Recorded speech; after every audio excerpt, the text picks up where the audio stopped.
السلام عليكم. صحابي بقى بقالهم اسبوع طالبين مني طاجن سجق بالخضار. يلا بينا نعمل احلى طاجن يا نهار سجق سوا ان ابيض. شاء الله.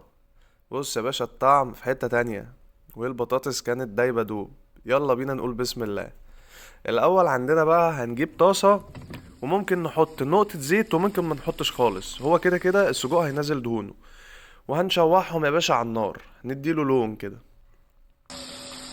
اول لما السجق يوصل معاكي للون ده هنشيله، هنركنه على جنب.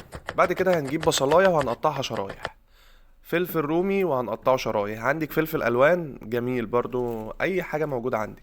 بطاطساية وهنقطعها شرايح، ويا ريت ما نتخنهاش عشان تستوي معانا.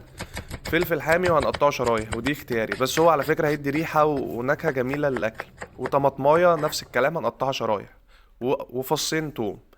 بعد كده يا باشا نفس الطاسة اللي احنا شوحنا فيها السجق هننزل فيها بالبصلاية، وعليها التومية والطماطماية.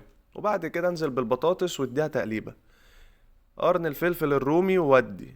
وبقى بعد كده الفلفل الحامي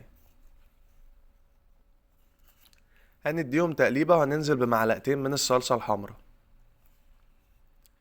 تقليبة يا باشا، ودي معلقة من الملح ومعلقة من الفلفل الأسود، وما تزوديش بهارات، كده كده السجق بيبقى متبهر. بعد كده هننزل بنص لتر من عصير الطماطم، وهتديها تقليبة وهتسيبيها على النار من 5 دقايق ل10 دقايق. بعد كده هتجيبي الطاجن الفخار اللي هتسوي فيه السجق، هننزل بالخضار اللي احنا سويناه وعليه السجق اللي احنا كنا شوحناه في الاول خالص.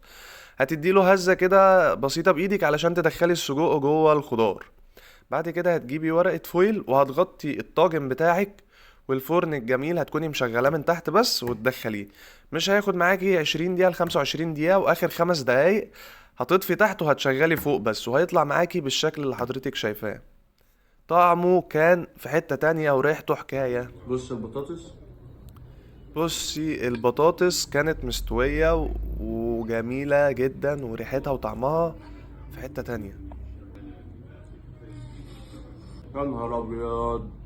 الليمون بتاع امي بقى ده لا يعلى عليه. وطبعا الاكل ده لازما جنبيه مخلل وطحينة. تاكلي بقى بعيش، تاكلي جنبها رز، إيه اللي يريحك. جربوها وان شاء الله يعجبكم، وشكرا.